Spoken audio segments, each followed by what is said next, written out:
31 కేసులున్నాయి నీ మీద. ఈడీ కేసులు 7, సిబిఐ కేసులు 11. ఇప్పుడు నిన్ను దేంతో కొట్టాలి అని అడుగుతున్నా. చెప్పుతో కొట్టాలా లేదా నువ్వే చెప్పు అని అడుగుతున్నా. 3452 3452 టైమ్స్ నువ్వు కోర్టు అడ్జర్న్మెంట్ తీసుకున్నావు, కోర్టులో వాయిదాలు తీసుకున్నావు. దానికి నిన్ను చెప్పుతో కొట్టాలా?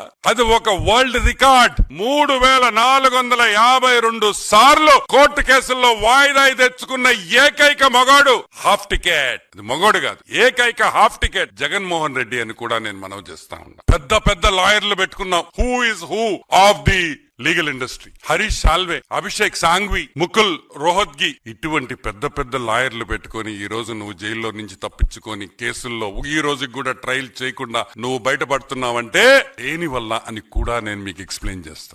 నేను చెప్పిన పేర్లలో ఉండే లాయర్లు పెద్ద లాయర్లు అంటే సుప్రీంకోర్టు లాయర్లు ఒక్కొక్కరికి 12 నుంచి 25 లక్షల వరకు ఫీజులు కట్టాలి. ఈ రోజుకి ఆల్మోస్ట్ మా లెక్క ప్రకారం 6904 కోట్ల రూపాయలు, 3904 crores ఈ రోజు ఓన్లీ లీగల్ ఫీజ్ లో జగన్ ఖర్చు పెట్టిన్నాడని మా అంచనా. కరెక్ట్ గా సంవత్సరంన్నరలో కేసు తీర్పిచ్చేస్తా ఉన్నారు. ఈ రోజు మేము అడుగుతున్నాం, 5000 రోజులైంది జగన్మోహన్ రెడ్డి హాఫ్ టికెట్. ఈ రోజు కూడా నీ మీద వేసిన కేసుల్లో ఈ రోజు ఒక్క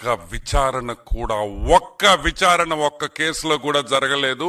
అసలు ట్రయల్ మొదలే కాలేదు.